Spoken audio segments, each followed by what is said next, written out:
Hey everyone, welcome to episode number 2 of the Gypsy Spliffs podcast. I'm really excited to be here and so fortunate to have the ability to be doing this. I've been finding that working on a creative project that pushes me into the unfamiliar and forces me into uncomfortable territory, a really good personal development tool. And it's also been said it's really good for one's mental health. So I thought I would give it a try. Another great benefit is I love learning and I love sharing knowledge with the people that I care about. In this episode, I spoke to good friend and trauma counselor Desirae Jaenen. Desirae has so many great and beautiful tools at her disposal that she uses with her clients. Things like gratitude, breath work, nutrition, and timeline therapy. For myself, as somebody who ranks particularly high on the childhood adverse event scale, and as somebody who has lost a really close loved one in this last year, I am always on the lookout and constantly researching for tools and practices that will allow me to feel good in my body and more at peace in my soul. So without further ado, let's dive into the discussion with Desirae. We go deep in this one and we talk about things like how to relieve stress without medication, the true meaning of your physical and mental symptoms, the importance of water, and the power of high vibrational questions. Remember, if you like episodes like this, please hit like and subscribe. I hope you enjoy.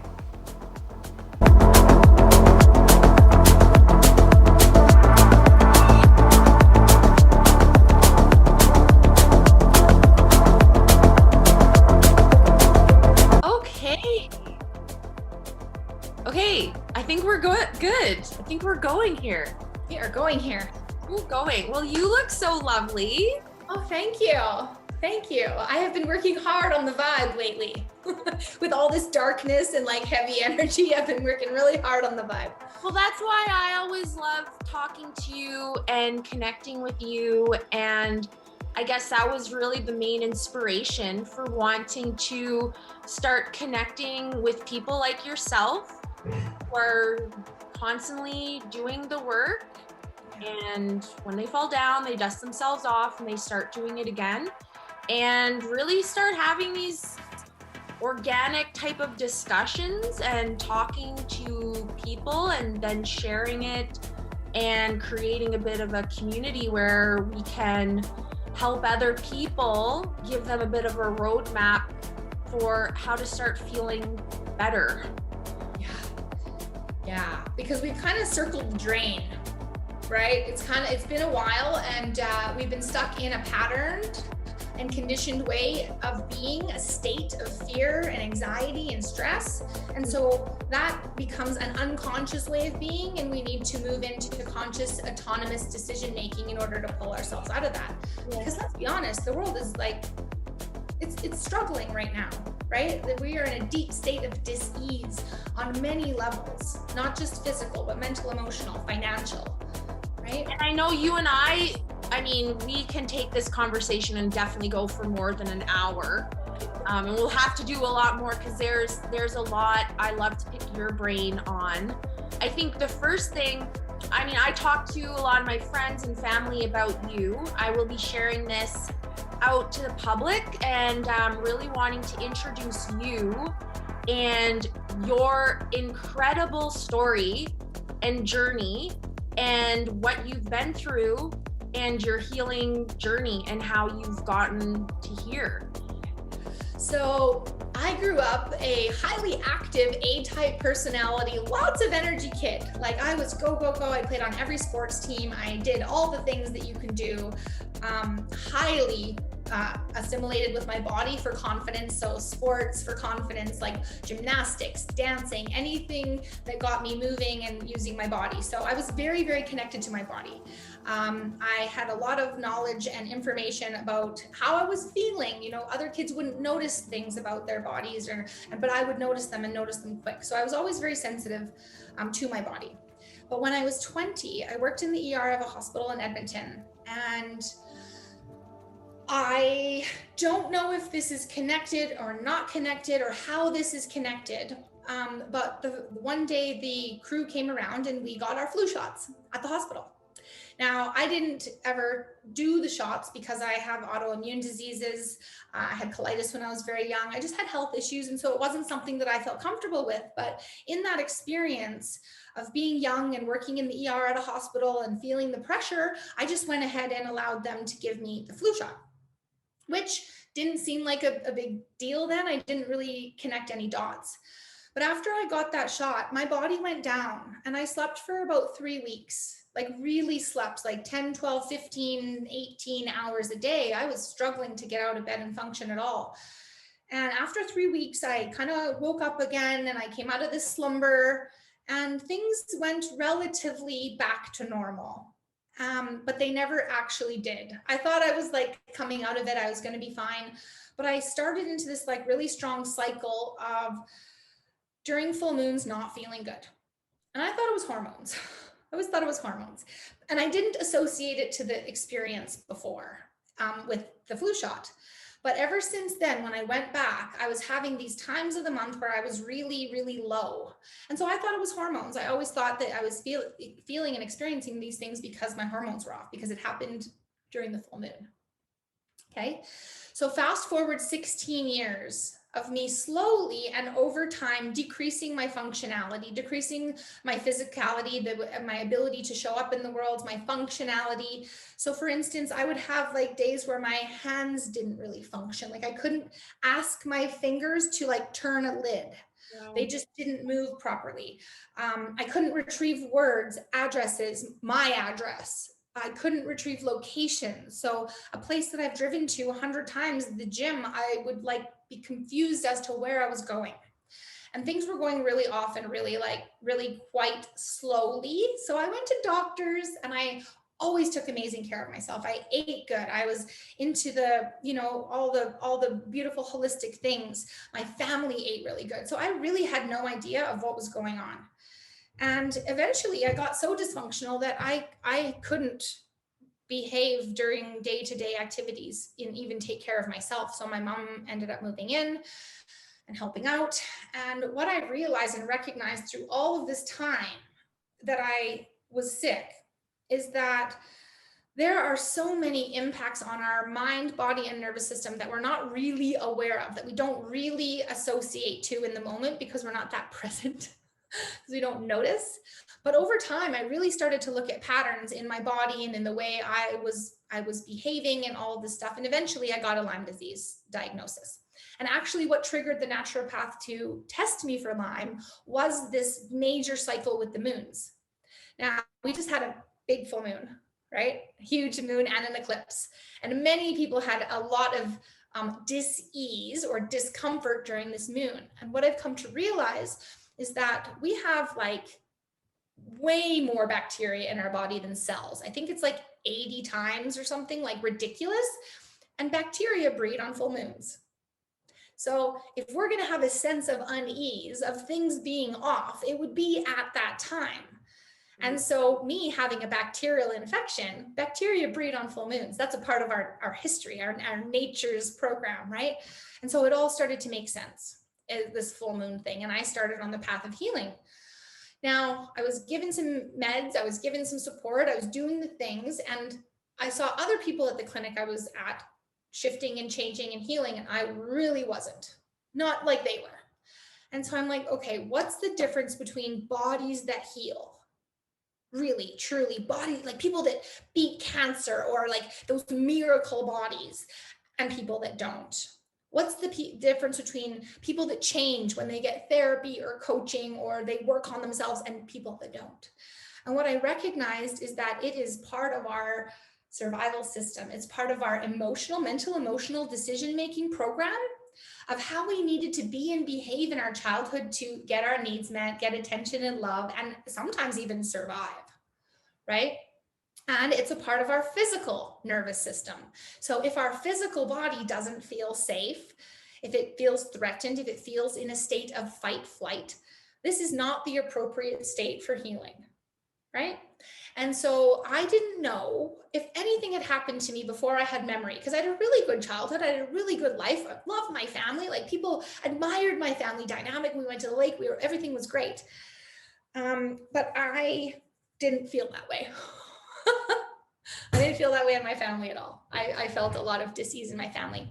So I asked my parents if anything could have happened to me before I had memory to my body that would make me feel like the world wasn't safe, that would have imprinted this energy on me that literally changed how I behaved in the world and possibly got me stuck in a fight, flight, like hyper-vigilant protective scenario.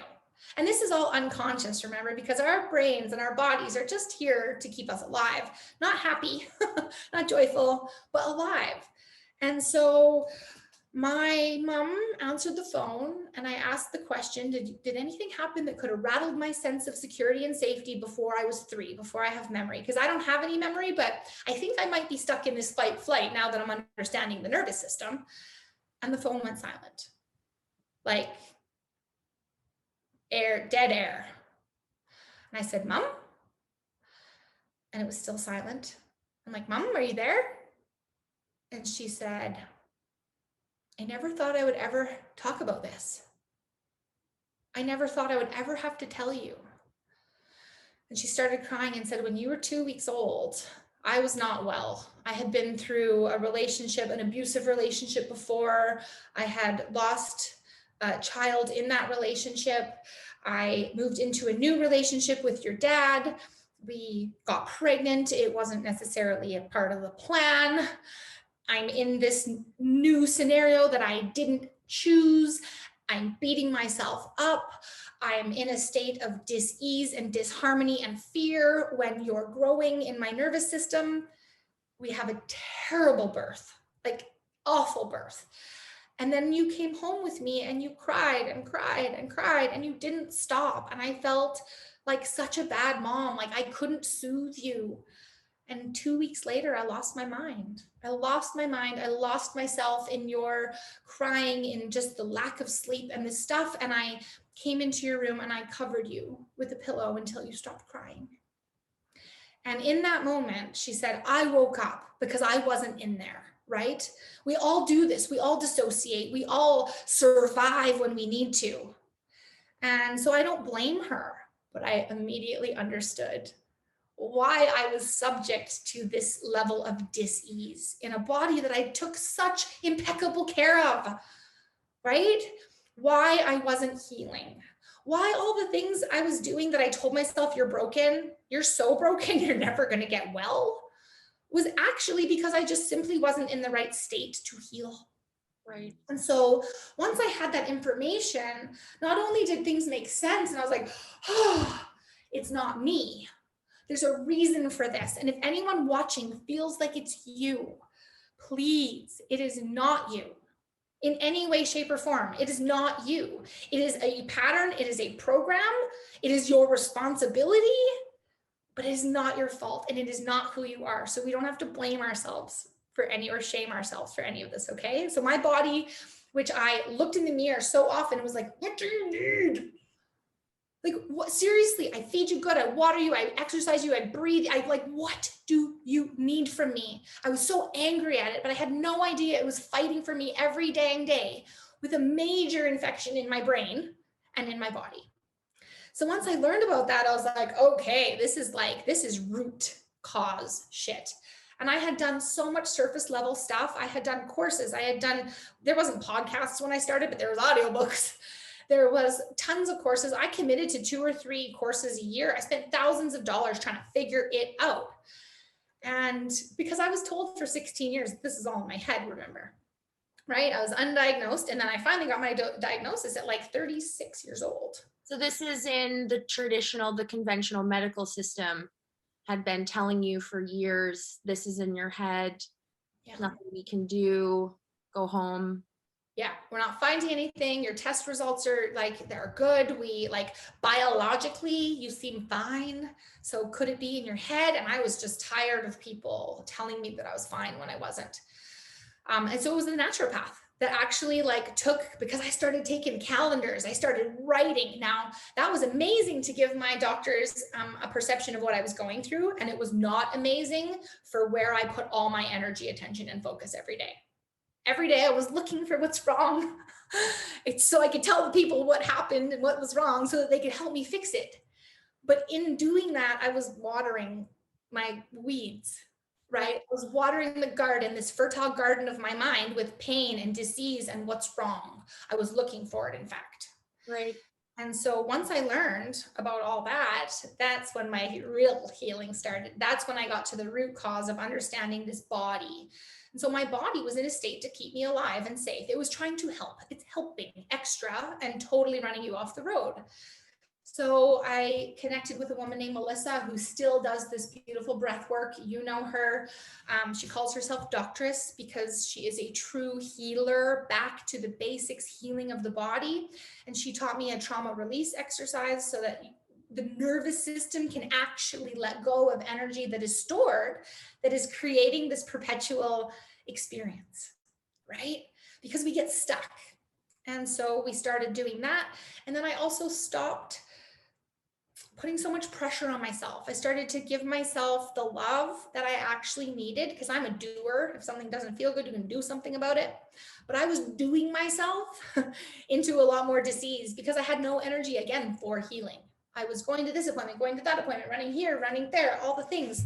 And Melissa said, my darling, you need to like stop and go back to the basics, which I'm going to share with you today of what I do every day. Is these back to the basic steps that are so simple, anyone can do them. They're so free that you can't give me that excuse. And they work because I've done them. And so we actually blow them off because we think that it can't be that simple, but we're not that complex. We like to believe we are. I liked to believe that I was that complex because it gave me a sense of significance, right? Like a sense of specialness unconsciously. I didn't want any of that consciously, but unconsciously, I wanted that. And that filled that need unconsciously for me. And so finding things to do that were really supportive and easy for my body and for my mind to latch onto and start me on that healing path is essentially what I'm going to share with you today, because they make all the difference. And yet we're sold a lie by the box on the wall that says that your body doesn't have an infinite intelligence, that you need medications and support and a bunch of other things, that, for instance, a mother's body can't have a baby without a hospital. Now, in some instances, this is true, but if this was totally true, we would not have babies, right? Because there weren't hospitals when we started this game. And so we want to relate to our bodies as in divine intelligence instead of something that's broken or fucked up or not working right or whatever we label it as when we don't feel good, right? Because it's doing its best and it is infinitely intelligent in every moment, trying to keep you alive. Again, not joyful, but alive. This is why these stories, from yours to even your mother's, shining a light on these stories are so important, because I think a lot of people will be able to see themselves into this and realize, hey, I'm not broken. I just, had this thing happen to me. And that could be anything from a fight to, there's so many things, right? And then that sets our nervous system up to basically just want to protect us. And it's in kind of like this overreactive mode all the time. Yeah. How are we supposed to heal? How are we supposed to regenerate if we're always in this fight or flight and always in this sense of fear? And so that's really the thing I've been working on and researching so much is, and listening to people and reading books and the podcasts and all of that, is trying to figure out how do we send a comprehensive message to our nervous system for safety. And right back to what you said, and Melissa's teachings are really the foundation, the free foundation It doesn't cost anything. And this is what is going to set someone up so that they can do all the things that they want to do. I feel like right now, when we think about health, and I hear a lot of people talking, it's this diet or this workout. And, when we'd have gyms were open, people would, talk about they went to the gym and they ate this and they did that, and they were still not losing the weight or still feeling so drained or still not feeling like they were getting where they wanted to go. And once I had these discussions with you and Melissa, it's like, well, are you breathing? Are you drinking water? Are you nourishing yourself? Are you resting properly? If you're not doing those things, then all of the other stuff that we've been put on these kind of seems like a hamster wheel, they're not going to work. Actually, I think they're going to exacerbate the problem because it's going to continue to overtax that nervous system. So if we don't get to the root of the problem and find these times throughout our day to be in rest and digest, the cycle continues. And the fear, right? This fear that we've been, especially this year, but I think even before this year, we've been sold a lot of fear, and we've been sold these messages that the answer is outside of us. The answer is in this pill, or the answer is in this surgery. And really, it's within us. We just need to give ourselves the environment, the inputs, and our body does the rest. Yeah. So why don't you share? I'd love to hear and I know a little bit of what you do, but take us through some of your tried and true practices, the things that have pulled you out from some low points, Des. Yeah. Okay. So first I want to address this thing of trauma first really quickly, because we have an idea or a belief system that trauma is like a rape or a major abusive situation, or like a big car accident, or something that like everyone would assume and assimilate to like a traumatic event. But it doesn't have to be that way. It doesn't have to be that way to imprint on a child. So let's say you're a 6-year-old girl and you love your dad. You are a daddy's girl and you went to school for the first day and you did this beautiful painting and you just couldn't wait till he got home from work, and you ran down the stairs in your little first day of school dress thinking he would compliment you, because he always did. And he didn't compliment you. He didn't pick you up. He actually didn't respond to you at all. And your heightened state of excitement crashed immediately. But you have no context as a child, and you don't know that your dad was fired today. Right?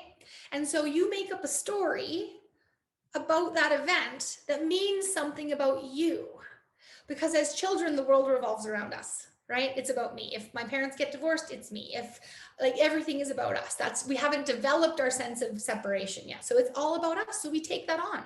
So it doesn't have to be a big bad thing that imprints a belief that my dad doesn't want to hear what I have to say, or I'm not important to males or men, or whatever it is that you start to believe. So it can happen like that, and it can happen slowly over time.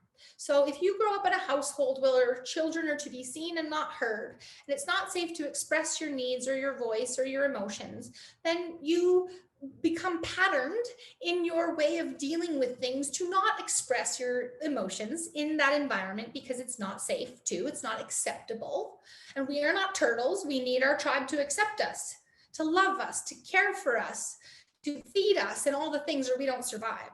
We're not turtles. And we know that. We know we don't swim out of the sand, turn towards the moon, and take off by ourselves. We need our tribe to love us and support us and care for us, or we die. And so when these people that we grow up with don't love us and support us and care for us in the way that we need, they can be doing their very best. We're not blaming parents. In the way we need, we make up shitty stories that become the lens we see the world from. So if you were to put on a pair of glasses that had some shit on them, there would be shit on everything you looked at, right? So this work of working on the nervous system and on the subconscious, like ingrained childhood survival programs and beliefs and imprints, We get to take the shit off the glasses and see the world for the beautiful place that it is without our protective filters on, right? Not only that, we change our vibe. And when we change our vibe, we now attract differently. So now our experiences change, because not only are we looking for different experiences, but we're attracting them and having them. And so now we're re-impressing or imprinting new experiences and new beliefs in place of those old ones that had no context or understanding. Okay, so that's really like the foundation. Here's the other thing. If people are feeling a mental emotional dis-ease, we usually teach them to go to a therapist, right? Or a coach or a counselor or something like that. And that works for some people. But if that talk therapy isn't working for you, you've got another trigger or trauma in there underneath that's holding you back. Because the only reason the human spirit doesn't move forward to the goals it wants and to the things it wants is because it's in protection. And so when people go to the mental emotional and they don't get the results, we always bring them to the physical body. Why? Because if we're not drinking enough water, which is part of my routine and ritual, our body says, things are not okay. I need to detoxify like all day long, and I don't have any water to flush out toxins, and it will trigger you to look for something's not okay. Now, when you touch something hot, do you say, oh, that's hot, and then pull your hand away? Or do you touch it and be like, oh, and then figure out what happened there, right? So your triggers and your traumas come first, and then we figure it out. So if your body isn't nourished, if it doesn't have enough vitamins, minerals, nutrients, if you're not eating because you're anxious, if you're not nourished, seriously, it's going to tell you something's wrong. If you don't have enough water to detox, it's going to be triggering for you to tell your brain to look for something that's wrong, because it's meant to keep you alive. And so if you're not getting the mental emotional work to stick, it's because your physical body is getting in the way. Your physical self needs some love. So that's what we're going to get into now, is the steps that I take every single day to make sure my body, the foundation of my sense of safety, my house, is calm, confident, nourished, watered, cared for, breathed appropriately. I tend to hyperventilate, especially doing videos, because I have really had to work through my trauma of my voice will get me killed. Me expressing myself is dangerous, right? Old imprint. I now consciously know that. That doesn't mean I'm not sweating a little bit, right? I'm doing it. You're sweating too? Okay, good. And I should add, if we haven't already, Desirae is a trauma counselor. So she does this for a living. She helps people work through these blocks and helps teach them the language of their physical symptoms so they can get to the root cause. Yeah. So number one, first step, easy peasy, breathe. Yes. Breathe, do it consciously. We breathe every day, and we don't realize that there's like 3 sections to our lungs. Let me show you. Put this down. 3 sections. 1, 2, 3. Most people only breathe here. Right? We hyperventilate. We know when we're hyperventilating because our shoulders come up instead of our gut coming out. Like when we breathe deeply, our diaphragm is supposed to drop.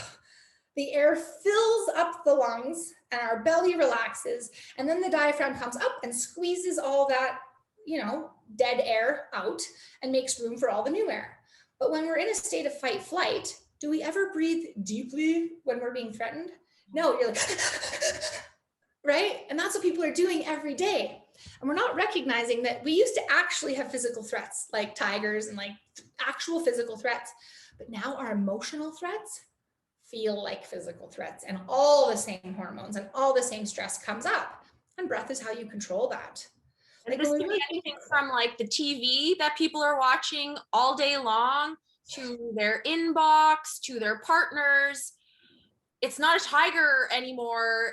It's things that are surrounding us. We're steeped into it all day. A lot of people are. Yes. And because we're not turtles, remember, and we need our tribe to support us, love us, accept us, we feel like if we get rejected, we might die. Like, this is why, like, if you have ever had a cold calling job that you like literally like, and try, because the rejection feels like death. It's not real. The person on the other phone is not threatening you at all. If they say no, it's okay. Except we feel that. It's the same feeling we have when we have to have a difficult conversation with someone we love. Because when we put ourselves out there, they could reject us and it feels like death. And so we are so unwilling often to look at it that we don't.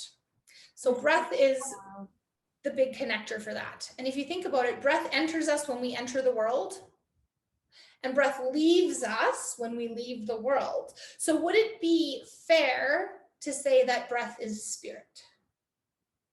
So if you want to connect to your higher self, your higher source, would it make sense that connecting to that breath consciously, because your nervous system is going to do it for you unconsciously anyway, but that's not a choice. That's not you in control, right?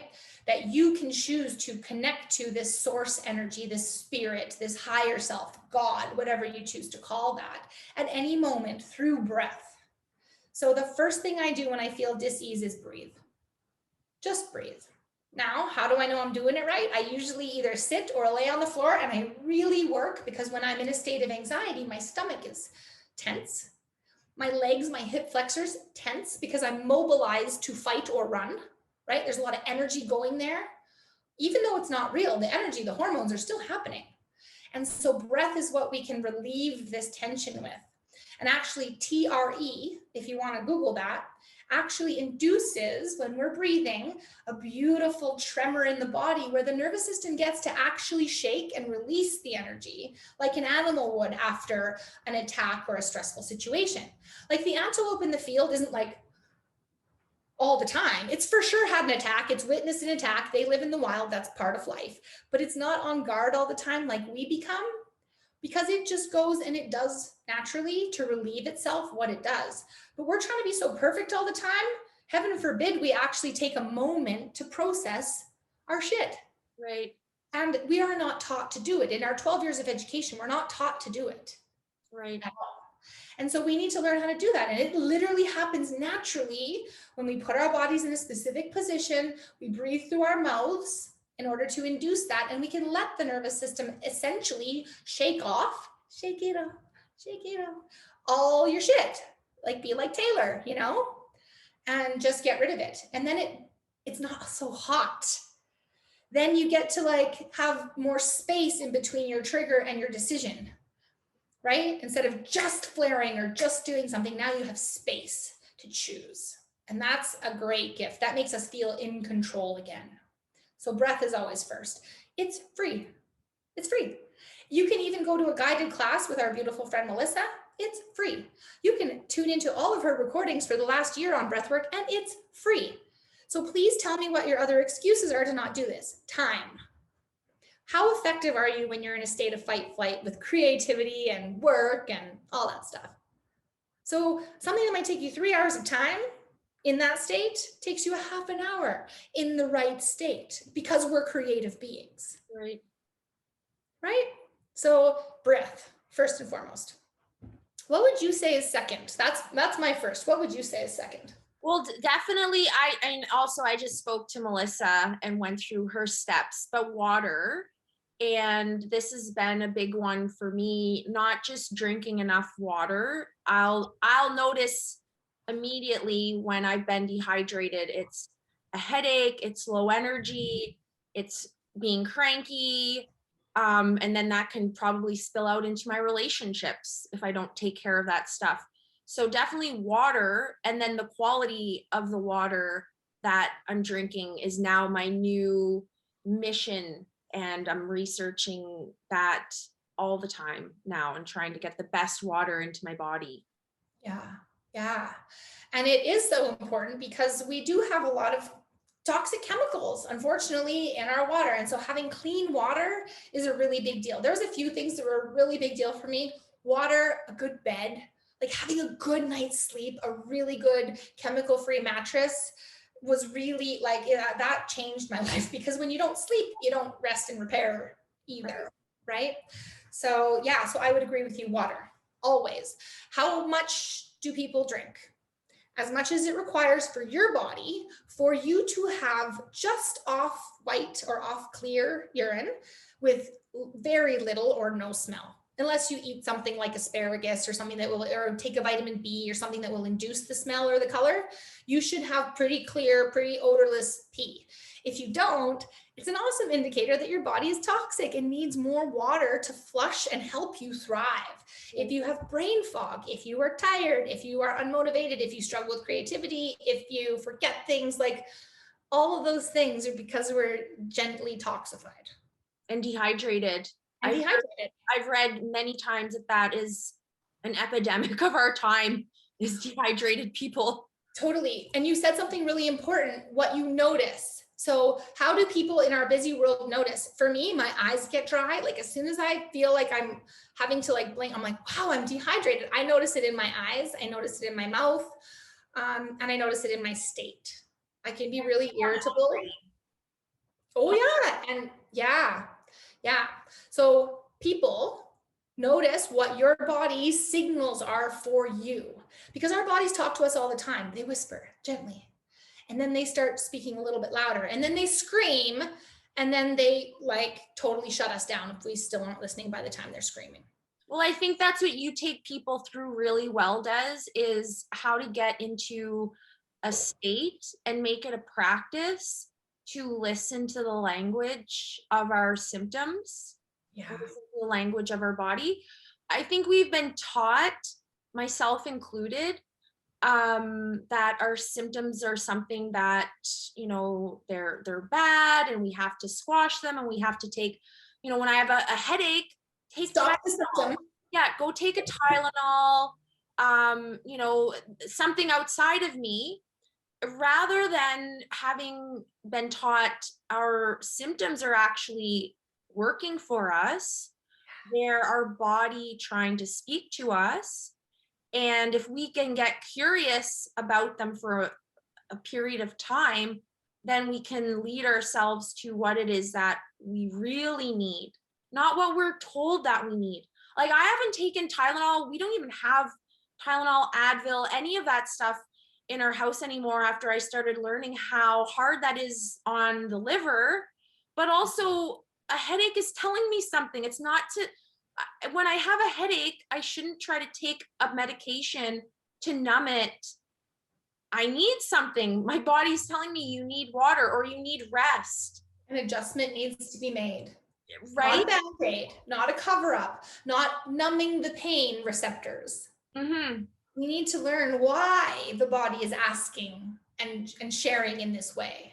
Right? And that's really a message I want to try to get out there to people, is that these medications, whether they're over the counter or prescribed, are numbing the symptoms, and the symptoms are our body begging for our attention.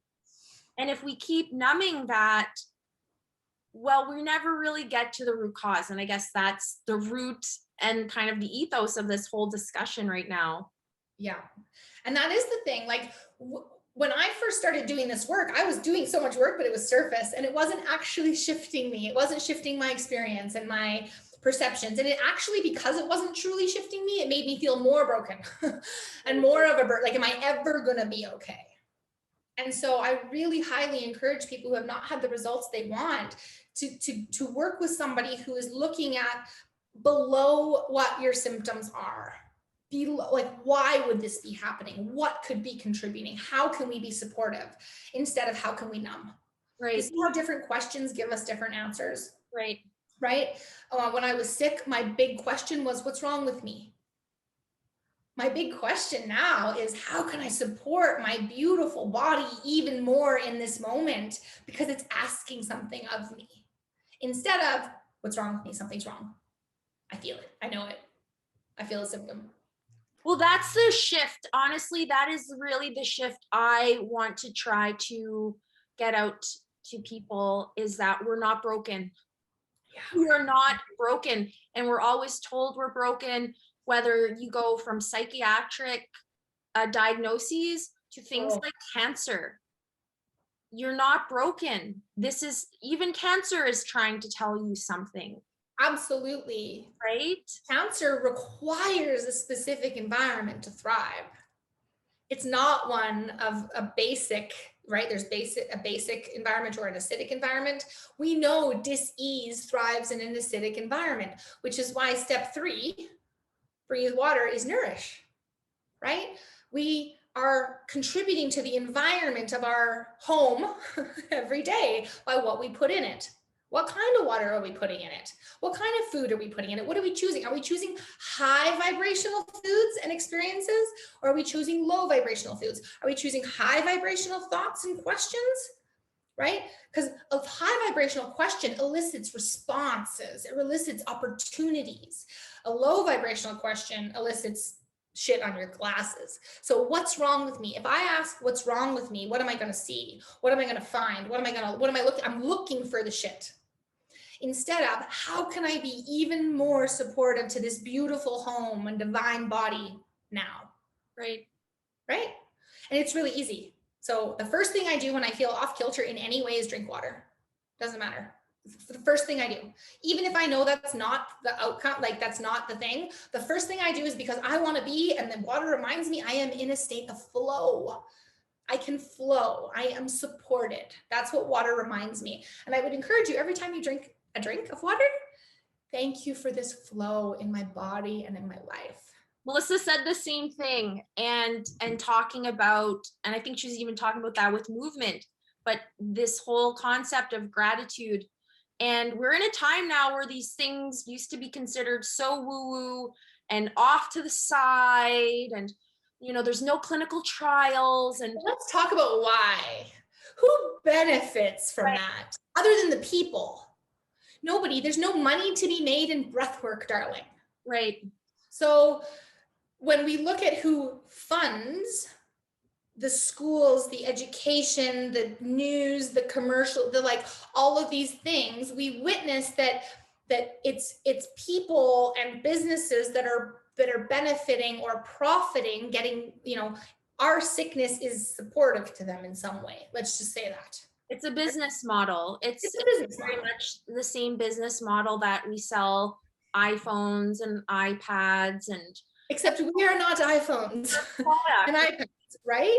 And so we're just doing it wrong. We've been sold something that it doesn't work. And I shouldn't say right or wrong, because that's not even a thing. Is it working for you to get you where you want to go, to how you want to feel? Is it working? And if the answer is no, then you're doing the wrong thing to get you where you want to go. But my right thing might be different from your right thing, right? But we are absolutely in a world where we are taught that we're broken, we're defective, we're deficient. We just kind of have to live with it.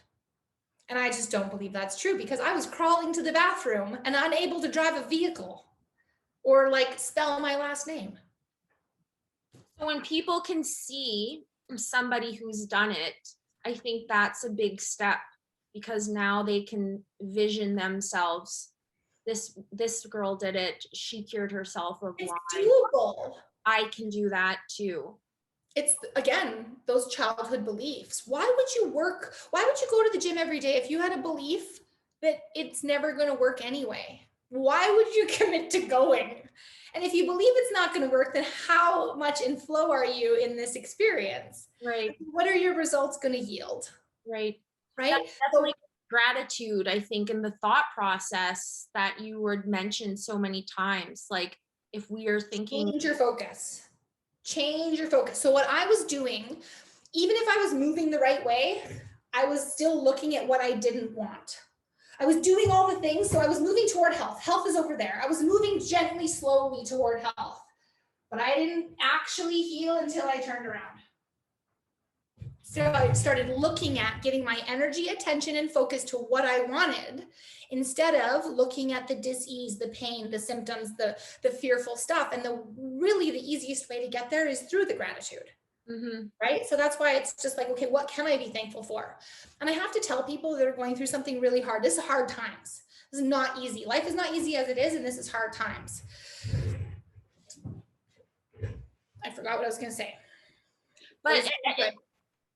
But you're right though. When I notice myself now, and I'm getting better. I wasn't, and I like you. I was always focusing on what I didn't want, how I didn't want to feel, the direction I didn't want to go to. And I was sitting there focusing on that in fear of that, and then wondering why I wasn't getting that. And this can be from anything from your health to your career to your relationships. You're only going to get more of what you focus on. And so now my red flag, like I'm really working towards like a zero tolerance of shitty thoughts for myself, because the moment I start into poor me or blaming somebody else, I've just given my power away. I feel awful, lethargic, and I like incapable. And so it's all like, you're such an inspiration for raising your vibration. And so I'm always trying to emulate what you're doing, because your vibration is like your number one priority, and keeping that in alignment and staying in alignment. And it's not always perfect. You shit show a lot of the time. Yeah. But it's just, I think it's just being cognizant that our thoughts are really going to dictate our choices. Am I going to drink water, or am I going to have Pepsi? Right? Yeah. Am I going to eat a Buddha bowl, or am I going to Mickey D's drive-through? Depending on my state, that's going to now dictate the decisions I make. Totally.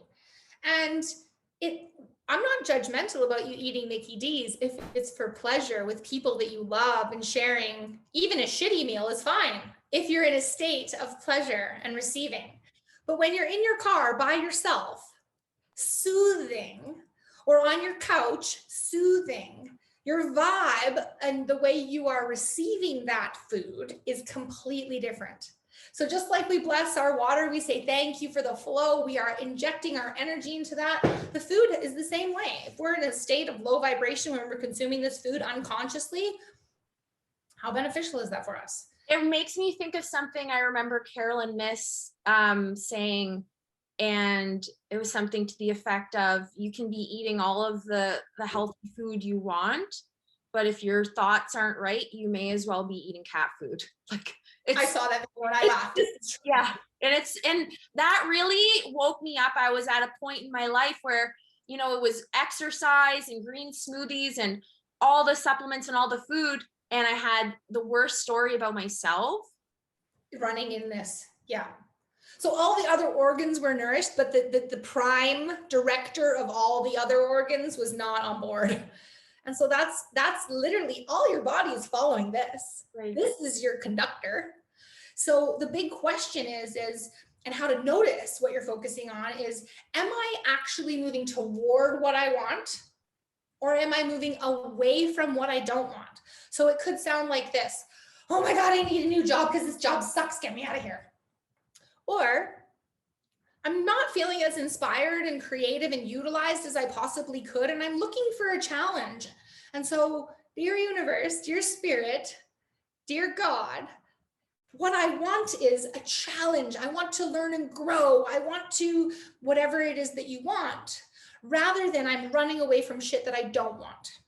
So are you looking for and creating what you want, or are you running away from what you don't want? And it's a really quick mindset shift, right? I just gave you one right now. Let's do one more together. What's another common one? Money. Let's do a money one for me. I don't have enough money. I can't afford the things that I want in my life. I just don't have enough. There's not enough money. Versus, and I'm saving tea bags, and I'm doing all the I'm poor things. Right. Because your actions are based on what your thoughts are saying.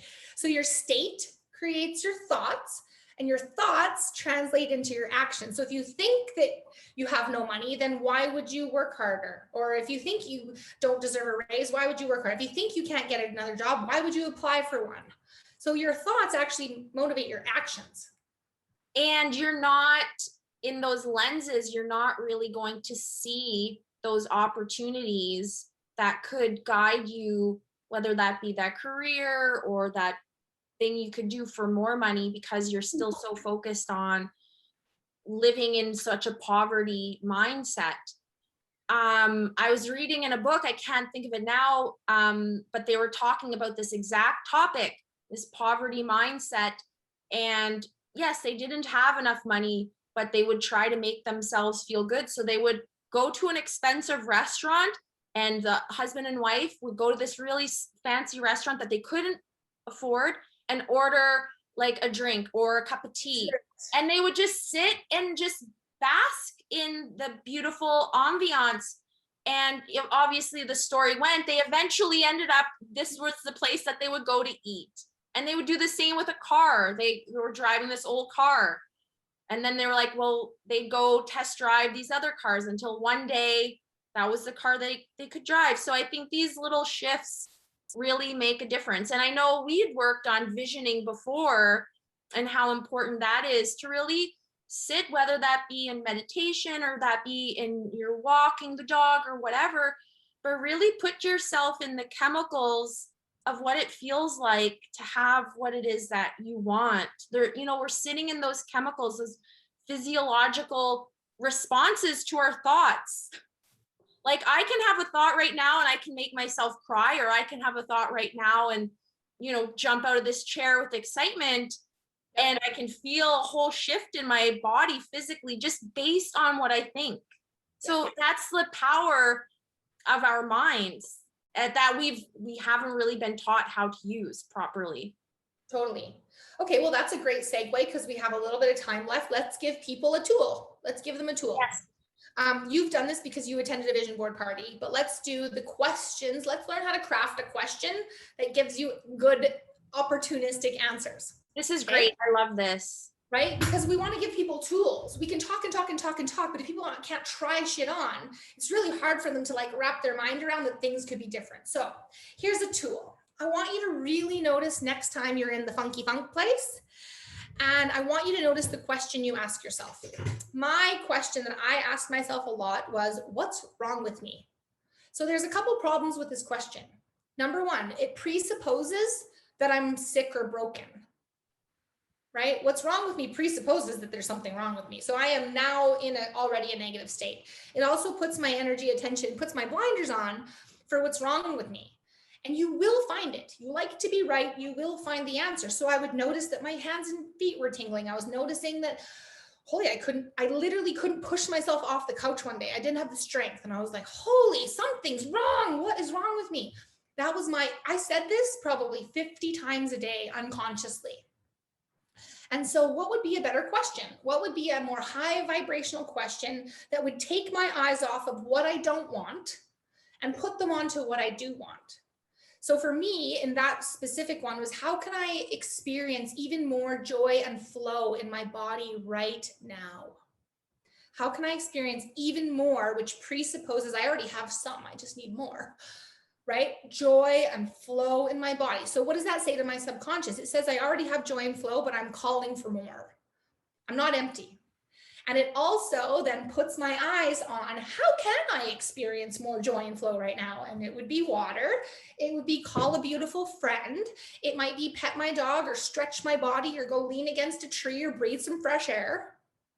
But do you see how the difference? One gives you beautiful results and opportunities, and the other one keeps you very stuck. So if you're feeling stuck, you have a primary question or a multitude of them. If you're a dynamic human, and these are keeping you stuck. If you feel stuck, you have a stuck question. Yes. And so it's like being in the basement. Like if you were born in the basement of a beautiful hotel with a penthouse 20 floors high, but you never left the dark, would you know what was out there? No, you would have no clue. And if I came to visit you and I was like, Melissa, you live in the most beautiful place. The ocean is like 2 blocks away, the palm trees, the sun, oh my gosh. And you're like, that's not true. I don't live in paradise. My shit is dark and black, right? But if I can convince you to get in the elevator with me and go to the lobby, then you're like, wait a second. What's happening here? Something's changed. I see the sun. Okay, I'm willing. I see the sun. And then I convince you to get in the elevator and go up one more floor. Now you see palm trees. And you smell the salt air and you're like, what? Have I been confused? I didn't see any of this before because my vibe was in the basement. My lenses were in the dark. I was looking for the shit. And if I can convince you to get in that elevator, every floor you go is more opportunities and more ways to see and be and work with the world rather than stay in your stuck, broken, protective palace here of dis-ease and discomfort. Just these 1% little shifts, it's micro shifts. And I think we get a little bit thrown off because we try to go from here and make this big leap.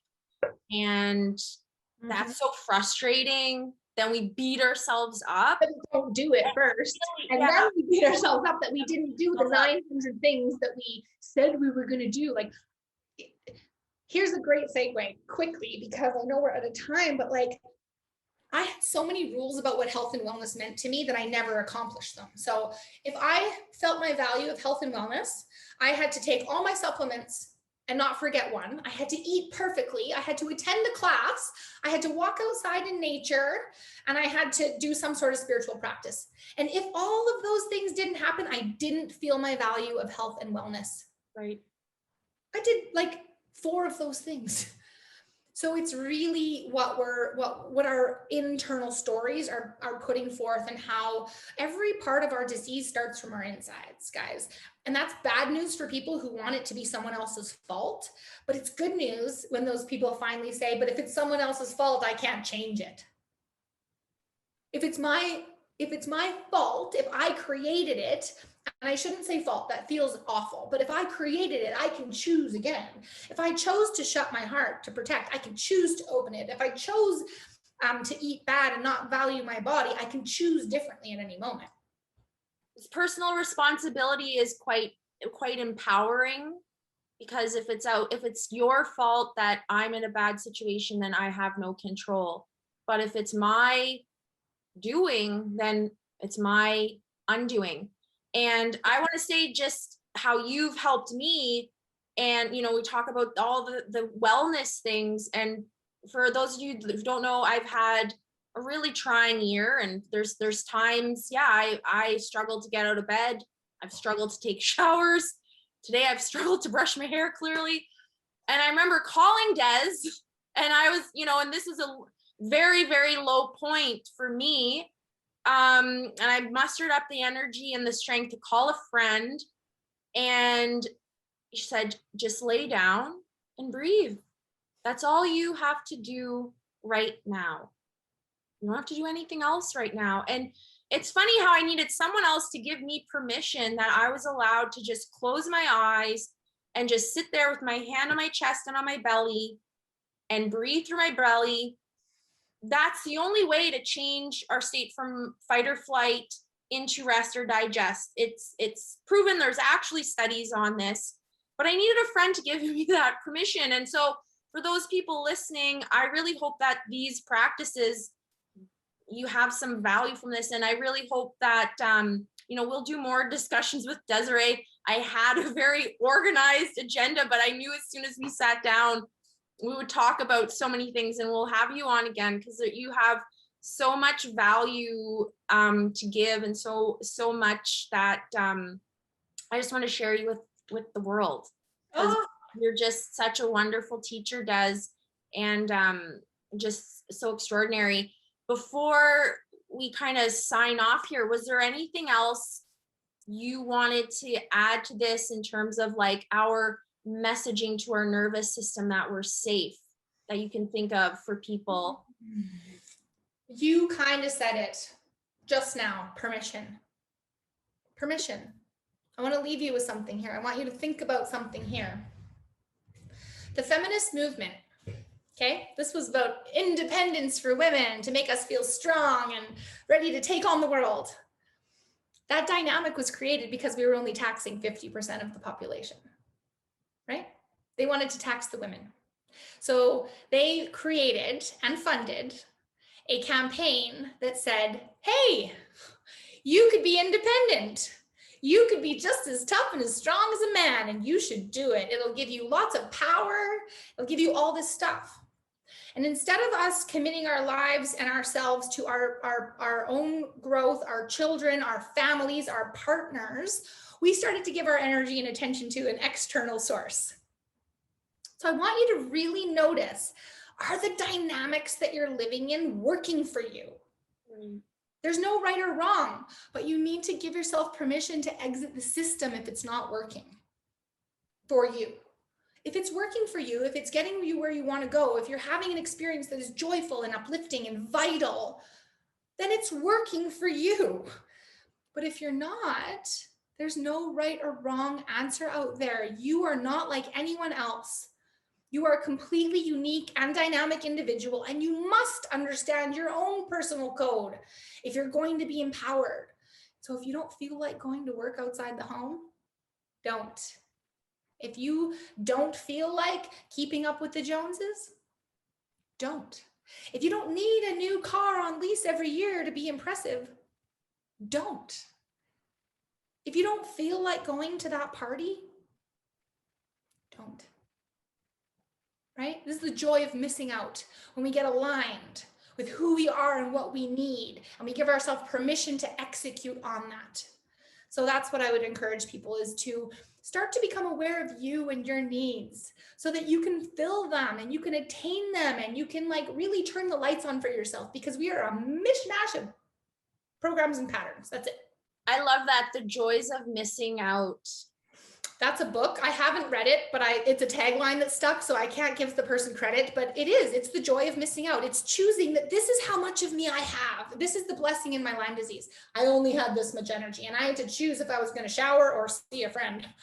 And when you have to choose, you get very choosy about how you spend your energy. And it was the greatest gift that Lyme, well, one of the great gifts Lyme gave me, is giving myself permission to have a fucking bath and a cup of tea on a Friday night. Yes. I didn't have to strap on my push-up bra, go dancing if I didn't want to. Right? We get to ask ourselves, and I think that's something that we've forgotten. I think that's kind of the crux of the issue here. This radical self-care is that we need to check in with ourselves first. If our cup's empty, we're not going to be fun to hang out with. We're not going to be good parents. We're not going to be good partners. We're not going to be good to anybody, really. Yep. Desirae, thank you so much for this time. Honestly, there's so much more I wanted to go into with you, and we'll just have to do this again. Another one. So that's easy. Where can people find you, connect with you, get in touch with any of the work that you're doing that you want to share with us right now? I highly recommend people reach out to you. Thank you. Okay, so you can find me. My website is www and just my name, DesiraeJaenen.com. I'm sure that we'll put my name spelling somewhere. My Instagram is at Desirae Jaenen, really easy to find. And I run retreats. I'm in Canada half of the year, and I'm in Cabo San Lucas, Mexico half of the year. So during the summer, like the spring kind of summer and a bit of fall, I'm here, and I invite people out to the mountains, and we do little mini retreats and a lot of one-on-one work. I'm super excited to be putting together some workshops coming up. So if people are interested in that, let's talk a little more. Yes. Because they're built. And then what was I saying? What was I going to do over here? Retreats, workshops. Oh, retreat, yes, in Canada. And then in the winter months, when it's dark and cold in Calgary, then I'm running the retreats in Cabo, because I can get high vibrational food. I can get beautiful clean water. We can be by the ocean. We can move our bodies. And so I invite people to a beautiful place where it's beautifully safe and comfortable. And we do some work on the subconscious and nervous system for a week in paradise. And so that's kind of my jam. Please reach out if you have any questions, drop a line on any of these places, and I would love to connect with anybody. I'll definitely provide links to all of those. And then I know you're working on a program right now, which I thought we'd have time to delve in more, but next time, I do think we need to get together and chat about what you're working on. I'm excited to find out about it and share that with our community. Yeah, we're creating actually two great things, a calm class for kids, instead of calm as in like learning about banking and money and pregnancy and some things like that. It's going to be learning about this divine intelligence that runs through you, how to work with this amazing body and miraculous mind that we don't learn in school. So there's that. And then I've been invited to do some corporate training for resiliency. And resiliency training is needed right now in the dis-ease of this world, but it's not been invited into the corporate world. And now businesses are seeing how this works, how having a strong, solidified, grounded human is the best employee you can have, right? So they're investing in this differently. So I'm very excited to bring this to people in the workplace. You're wonderful, Des. Thank you. Thank you so much. This was so much fun. This is all learning for me too. So we'll keep doing more of these and getting these great messages and practices out there. Amazing. Thank you for setting this up. You're welcome. My pleasure. My pleasure. My pleasure. And next time I promise to brush my hair. I think you look divine. We're traveling right now, so forgot that in the backpack.